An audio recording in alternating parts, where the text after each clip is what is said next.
तो आप लोग देख रहे हैं हमारे साथ छोटन हैं और हमारे सब्सक्राइबर हैं। हमारे चैनल को इन्होंने 590 रुपये देकर सब्सक्राइब किया है। अब इन पर मुसीबत आई है, ठगों ने इन्हें कुछ नशा पिला दिया और जब ये नशे में आ गए तो इनसे फ़ोन छीन लिया, मोबाइल फ़ोन छीन लिया और पर्स इनका छीन लिया, सारा बैग छीन लिया। ये अपने गांव जा रहे थे। तो सबसे पहले तो मैं अपने चैनल के माध्यम से इनकी थोड़ी सी मदद करूंगा और मदद हमें करनी भी चाहिए। कभी हम पर मुसीबत आती है तो ये लोग हमारी मदद करते हैं। आज इन पर मुसीबत आई है तो मैं इनकी मदद करूंगा और आगे भी जितने मेरे सब्सक्राइबर हैं, कभी कोई परेशानी आई तो हम, क्योंकि अभी कड़की चल रही, थोड़ा परेशानी चल रही, थोड़ी सी मदद। अब 590 इन्होंने दिया था, 90 रुपये GST चला गया, 500 रुपया हमें मिला। तो 500 का 5 गुना यानी 25 रुपये मैं इनकी मदद करूंगा। 1 2 3 4 5। तो सर मेरी तरफ से ये मदद है आपकी, क्योंकि आपका पर्स चला गया, आपका फ़ोन चला गया और बैग भी चला गया, तो संकट में हैं आप। बाकी जो भी होगा आगे देखा जाएगा। आप बताइए, पहले नाम से शुरुआत करते हैं। क्या नाम है आपका? मेरा नाम छोटन। कहाँ रहते हैं आप? मैं रहता हूँ ये 3 नंबर पूरे ये मस्जिद पे। मस्जिद के पास रहते हैं, नेहरू कॉलोनी है। छोटन यादव नाम है। हाँ जी। हमारे सब्सक्राइबर हैं आप? हाँ जी। 590 आपने दिया था, सब्सक्राइब दिया किया था था। अभी आप पर क्या दिक्कत आ गई? आपको कहाँ पर लूटा गया, कैसे लूटा गया, ये बताइए। मैं जा रहा था अपने घर, कहाँ? अपने कलकत्ता। तो मैंने यहाँ से पुराना दिल्ली पहुँचा था।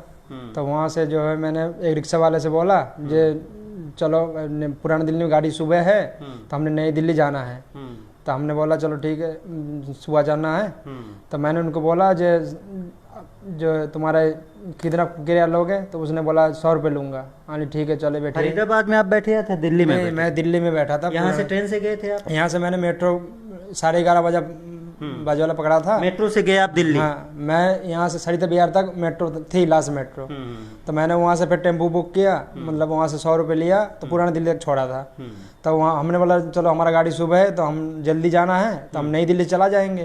तो रिक्शा वाले को बोला, तो मेरे को लगा वहाँ प्यास, जब रिक्शा वाला था? हाँ, रिक्शा वाला था। अच्छा। तो फिर मैंने जो है उसने हमारा पानी बोतल ख़त्म हो गया था, तो हमने फिर पानी बोतल के जगह पे एक माजा ले लिया था। तो मैंने थोड़ी सी पिया और थोड़ा वो हमारे तरफ देख रहा था तो मैंने उनको थोड़ा पिला दिया। तो फिर हमने 2 घुट पी के अपना रख दिया। उसके बाद हमने कुछ देर वो रिक्शा चला वहाँ से लेके पुराना दिल्ली से। तो उसके बाद उसने वहाँ रिक्शा रोक दिया। रोकने के बाद हमारा बैग फैग लेके हमें उतार दिया।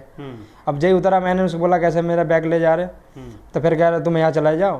तो फिर हमने जब उनसे बैग छीनने लगा तो हमें से धक्का दे के हमारा बैग लेके चलने लगा आगे।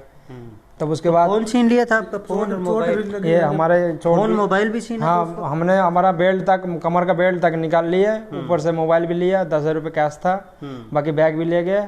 ऊपर से तुम्हारा वो ट्रेन की तरफ आप जब वो रिक्शा अपना लगा के तो एक बंदा वहाँ और आ गया, तो उसने बैग पकड़ के सीधे ट्रेन की तरफ भागने लगा। तो मैंने वही ट्रेन चढ़ा था। उसके बाद मुझे यार कुछ याद नहीं था। फिर मैं जो है अगले दिन के दूसरे दिन तो मुझे खुद नहीं, फिर मैं इटावा में, फिर हमें होश आया। इटावा में होश आया? इटावा में होश आया। अच्छा। फिर मैंने आपका जो चैनल का जो फेसबुक था मैंने उसको याद हो गया था, तो फिर आपको मैंने फरीदाबाद न्यूज याद था। हाँ। आपके पास कोई नंबर नहीं था? नहीं, मेरे पास मोबाइल नहीं था। ना मोबाइल था, ना फरीदाबाद न्यूज याद था। हाँ, वही तो मेरे को याद था। आपने मुझे कॉल किया? फिर आपको फिर मैंने फिर एक दूसरे के मदद से फेसबुक में आईडी आपका निकाले, तो उसमें आपका नंबर था। तो फिर मैंने उससे फिर आपको जब बोले, फिर आप बोले ठीक है मैं कुछ आपके जीजाजी से बोलता हूँ। तो ये हमारे जीजाजी है। तो फिर इनको आप बोले थे तो ये हमें फिर दिल्ली से वहाँ से एक बंदा जो है हमें वो वहाँ से गाड़ी फिर दिल्ली वाला पकड़ा दिया था। तो मैंने वहाँ बैठा, फिर दिल्ली आया, फिर जीजा के साथ घर चले आए। इनके पास तो आप, मैं बताता हूँ थोड़ा सा। 2 दिन पहले मुझे सूचना मिली थी, ये इटावा में थे और इटावा में इन्होंने मुझे कॉल किया और किसी और नंबर से कॉल किया था और इन्होंने आप बीती बताई कि मुझे किस तरह से लूट लिया गया, मेरे पास कुछ नहीं है। मैं भी परेशान हो गया क्योंकि हमारे सब्सक्राइबर भी हैं, हमारे फॉलोअर भी हैं।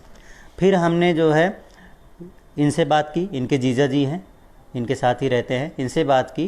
तो इन्होंने मुझसे कहा कि भाई उनको बोल दो ये वापस दिल्ली आएगी। तो मैंने इनको बोला कि आप किसी ट्रेन को पकड़िए और वापस दिल्ली आइए।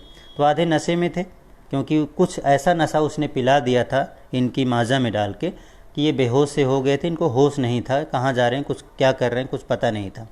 तो हमने किसी तरह से कन्विंस करके समझा के कुछ लोगों को बोल के फ़ोन के माध्यम से इनको बोला भाई आप वापस आ जाओ दिल्ली, क्योंकि ये कह रहे थे हम कोलकाता जाएंगे, अपने घर जाएंगे, और इनके पास कुछ था नहीं। तो हमने कहा ऐसी हालत में वहाँ जाना उचित नहीं है, आप वापस आ जाइए। तो वापस आए और अभी हमसे मिल रहे हैं। तो इनके साथ बहुत गलत हुआ है, फ़ोन वगैरह छीन लिया गया और पैसे छीन लिए गए, 10,000 रुपये कैश भी इनका छीन लिया, और जो बैग में कपड़े वगैरह थे, बाकी 3-4 सेट कपड़ा था, बाकी हमारा पार्ट्स भी था, ATM भी था, सब ले गया। सब ले गया। बैंक पासबुक वगैरह पर्स सब में जो भी था वो सब ले गया। जो भी अपने बैग में अपना डायरी भी था उसमें सारे। तो आपको लग रहा है कि उसने माजा में कुछ मिला दिया था, क्या समझ में आ रहा है? हमें तो उस टाइम कुछ पता ही नहीं चला। उसने भी पिया थोड़ा, वो तो 2 घूंट पिया, फिर हमें पकड़ा दिया, तो मैंने 2 घूंट पीने के बाद रख दिया। उसके बाद हमें जैसे आदमी जो है क्या बताऊं, आगे का पीछे, पीछे का आगे ऐसे दिखने लगा। तो फिर मैंने जब रिक्शा में बैठ गया तो फिर मेरे को अब उसके बाद वही अपना बैग लेके भागने लगा, फिर मैं उसके पीछे भागा। तब तक हमारा फिर पता नहीं चला, फिर इटावा में मिला, मेरा होश आया। इटावा में मिले, इनको कुछ याद नहीं था, तो आज इन पर संकट आया है। और लेकिन आप जागरूक रहें, कोई भी आपको कुछ पिलाए तो आप ना पिएं।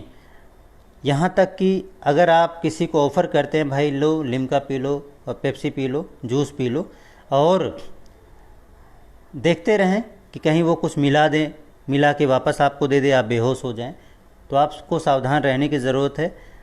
भाई सब समझदार हैं, लेकिन सिर्फ उसको ऑफ़र किया कि लो भाई हमारा जो हमने माजा हम पी रहे हैं आप भी पी लो, और उसने कुछ डाल दिया चुपके से, वो गोली वगैरह डाल दी और ये बेहोश हो गए। इतना समझदार होने के बावजूद भी मैं पहले भी अकेला भी कई बार गया हूँ, कि मेरे साथ ऐसे घटना कभी नहीं हुआ। मैं 10 साल से फरीदाबाद में हूँ। उसके बाद हमने कई बार कलकत्ता आया गया, ऐसे घटना मेरे साथ कभी नहीं हुआ जो उस दिन हुआ। तो मैं इसलिए सबको बोलना चाहता हूँ भाई सावधानी से जाओ, अपना किसी को ये अकेला मत जाओ, 2 आदमी साथ जाओ, ये सबसे बढ़िया रहेंगे।